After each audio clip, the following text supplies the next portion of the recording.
अरे संतों की मौज ये होती है, इसलिए जो चीज हमें सेवा में, जो हमें त्याग में मिलता है, वो हमें अपने हट से, अपने जोर लगाने से, अपने बल से, अपने पुरुषार्थ से नहीं होगा। गुरु जब हमसे कह के करवाता है और गुरु के माध्यम से जब हम काम करते हैं, गुरु की आज्ञा में चलते हैं और गुरु के वचन को जब मानते हैं, तो हमारे जन्म के कल्याण में और इस इंसान के चोले में, सुधार में कोई शक नहीं रह जाता। परंतु ये वचन किन के प्रति है?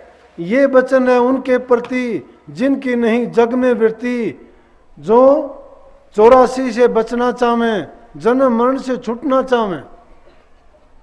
उनको कोई चाह नहीं, ना कोई चिंता, ना कोई उनको मान सम्मान की परवाह। वो तो सिर्फ अपने गुरु को इष्ट मान के, अपने हृदय में रख के रात दिन उसी के नाम को याद करना, उसी की माला को जपना, उसी की ध्यान में मगन रहना, काम करते हुए, सोते हुए, जागते हुए, उठते हुए, बैठते हुए, हर समय हर चीज में गुरु के ज़हूर को देखते रहें और उनका ख्याल वहीं जुड़ा रहे, काम का काम होता रहे, उनको परवाह ही नहीं है। नहीं तो अगर हम नाम से बेमुख हो जाएंगे और बेमुख होकर दुनियादारी की चीज़ों में पड़ेंगे, आज नहीं तो कल को, कल को नहीं तो परसों को, अपनी आंखों से देख लेना। जो आदमी दूसरे को धोखा देता है वो खुद धोखे में फंसता है, क्योंकि धोखा उसने पैदा कर लिया। उसने धोखा अपने दिल में जो पहले बनाया है, बार फिर धोखा लेके आया है, तो उस धोखे में खुद डूबेगा वो। इसीलिए कहिए दूसरों के लिए जो गड्ढा खोदता है उसमें खुद उसको पढ़ना पड़ता है। खुद पढ़ने का मतलब यह है कि वो चीज़ उसी की है, जिसकी जो चीज़ है वो उसी के काम आएगी। और किसके काम आएगी? कोई भी काम देखो। इसलिए प्रेमियों, सबसे बढ़ के चीज़ है, सब कुछ भूलो। आप काम को भूल जाओ, कोई बात नहीं, नुकसान नहीं होगा। प्रभु के निमित्त होके अगर आप सच्चे मन से सुमरण में, ध्यान में बैठते हो, तुम्हारा कितना जरूरी से जरूरी काम छूट जाएगा, लेकिन सतगुरु तुम्हारे काम की पूर्ति करेगा। अनेकों ऐसे चीजें आपको मिलेंगी कि तुम नहीं पहुंचने पाते, तुम्हारे पहुंचने से पहले ही आपका काम हो जाता है। ऐसी ऐसी अजीब चीजें होंगी, तुम सुन के हैरान हो जाओगे। अभी 3 तारीख का सत्संग था रोहतक यूनिवर्सिटी में। Kaluram Malik head of the department physics के रहे। वो 3 लड़कियां हैं उनकी, एक लड़की डेंटिस्ट है, मेरिट में ही करती है, मेरिट के थे वो। अब कहने की बात नहीं है, ना मैं बढ़ाई की बात कहता हूं, लेकिन बात कहता हूं, मैं खुद हैरान होता हूं ये बात सुन के। लेकिन मैं नहीं करता, लेकिन सतगुरु करता है उनके काम। क्योंकि जो जिसका ले ले शरणार, उसी से पार उतरना। यकीन आदमी का पक्का होना चाहिए। जिनके दिल में श्रद्धा नहीं है, मत आओ सत्संग में, कुछ नहीं मिलेगा। जिसका यकीन है, जो गुरु को खुदा मान के आता है, उसके सारे काम पूरे होंगे, तुम्हारे यकीन से होंगे। अगर तुम्हारा यकीन कच्चा है ना, तुम्हारे काम कच्चे नहीं पूर्ण हो सकते। वो कहने लगा जी मैं कैंसर बता दिया डॉक्टरों ने कैंसर बता दिया, टेस्ट किए, वो मेरे पास आ गया, कुछ दिन पहले की बात थी। आके कहने लगा जी और तो कुछ था, वो था चिंता थी लड़कियों की, अभी जिंदा है वो, जाके पता करो। खुद बताने वाला है, खुद कह के गया। लड़कियों की बोला और तो कुछ था, वो था, लेकिन और हो गया कि मेरे तो गड़बड़ और होगी, पेट में कुछ तकलीफ। बोला कि कुछ ऐसा प्रसाद दो, ठीक हो जाओगे। अब आए आदमी को मैं क्या कहूँ, मेरा काम ही जब ये है, या तो आपको सत्संग के वचन सुनाऊंगा, किसी चीज़ के लिए पूछने आओगे, जैसा मुझे पता है बताऊंगा, आशीर्वाद मांगोगे तो आपके लिए दुआ करूंगा, आशीर्वाद दूंगा। मालिक से यही दुआ करूंगा कि इसका अच्छा करो, क्योंकि जिस काम के निमित्त में बैठा हूँ, मालिक जो मेरे पास आता है उनके सबके काम कर।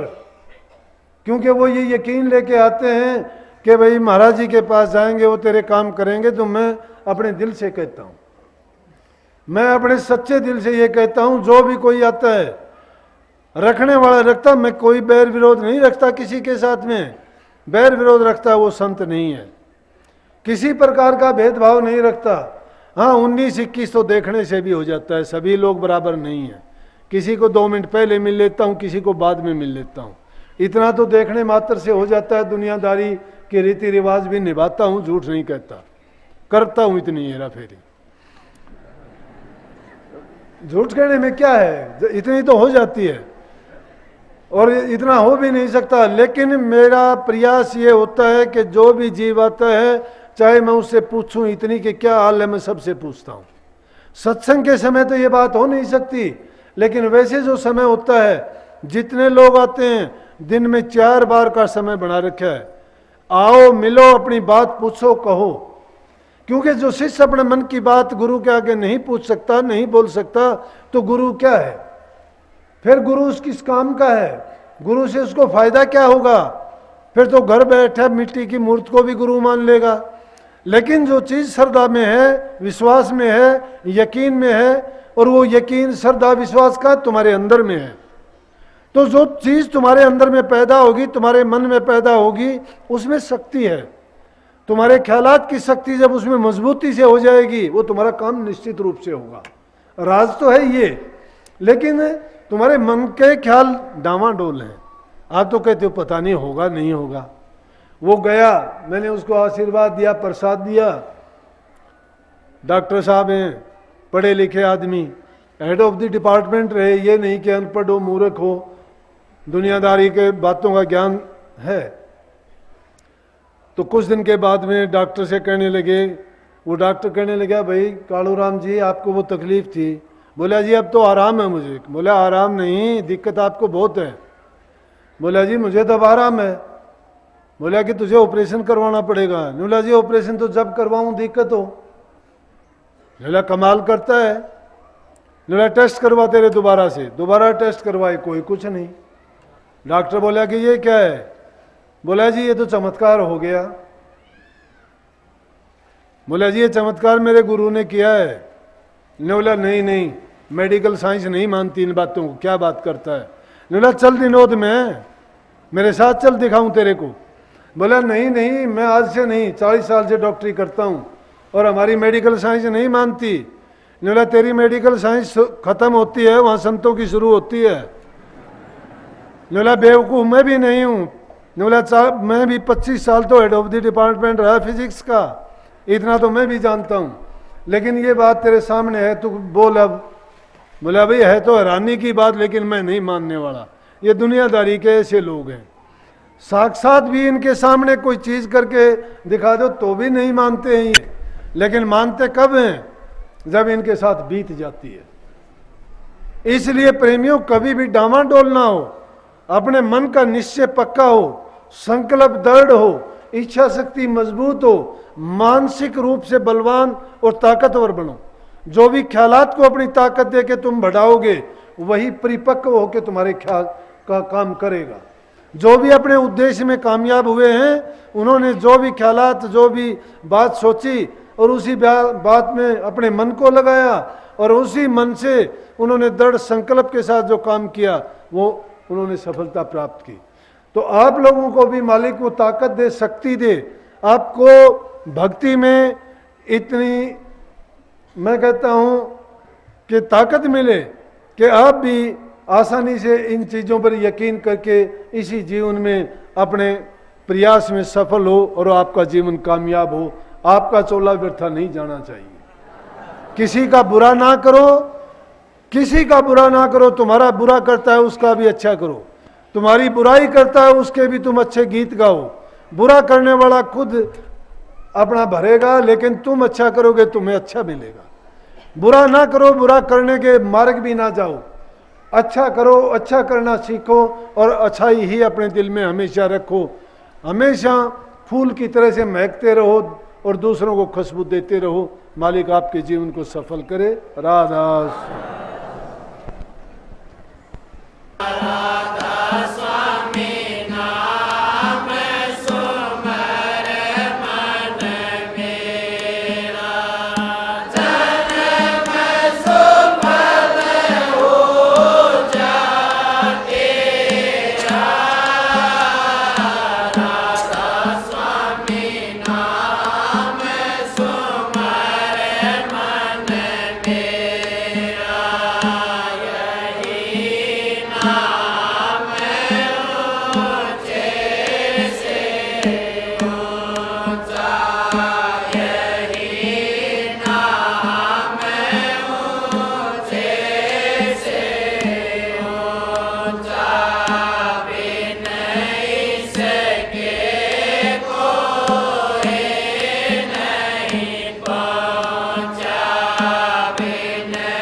नारायण